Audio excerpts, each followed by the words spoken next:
Siyempre, okay mga bossing. Okay, anyway mga bossing. Naalala nyo yung JBC natin na dumating last week. So, nabanggit ko sa inyo na yung problema niya, yung issue, no? So, ngayon, sisimulan na natin siyang i-restore. So, ito yung ay, wait. Milaw. Milaw. Yan. JBC SPMX.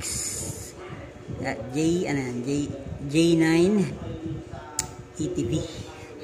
So, yan yung specs niya. Medyo tagilid nyo na lang, Yan. Ang problema niya, ito. Ngat-ngat ng daga. Pero pinatunog ko pa ito, ginamit ko pa. Kasi good pa naman, Pero may sabit na rin talaga yan. Tapos ito yung isa. Yan.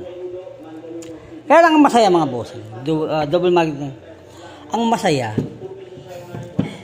di ba, nung bago siya dumating is nabahayan na siya ng daga.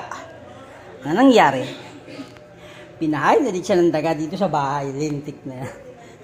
Ay no. Nung nakaraan, nabiyok sa namin ni Mangko to. Yun, may tumakbo galing dito.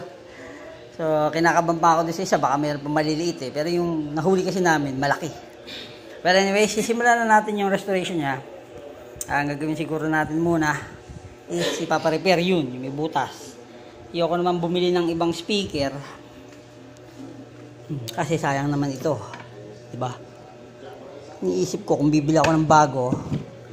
Kaso iba ang syempre iba ang quality ng JBC. Although ipapa-recommend na natin, yung coil naman yun pa rin. Tapos ang pipiliin nating cone pa rin yan, yung pang subwoofer pa rin para makapal. At tapos nag-video kami nakaraan, parang sumasabit ito yata. Hindi ko alam.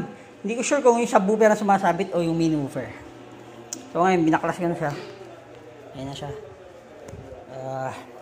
Tignan natin kung siguro yung box ay yung mga tama niya sa likod. Pero yung loob okay pa. Wala naman bukbuk. Ito lang may angat. Subukan lang natin. Yan? Himasin.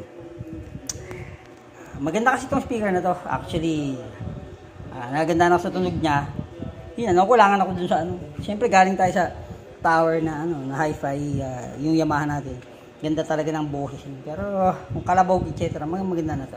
Kaya, i-restore lang natin. Tignan lang natin kung maganda. Siguro, yung box, repaint, black na lang. Kasi kung hindi natin maanin talaga original na kulay niya. So, ganun muna mga bossing. Antabay na lang. Kung matapos man natin to. Natin matapos, sabihin naman ko, benta mo na lang. Anyway, parang pang gagawin natin. Let's travel.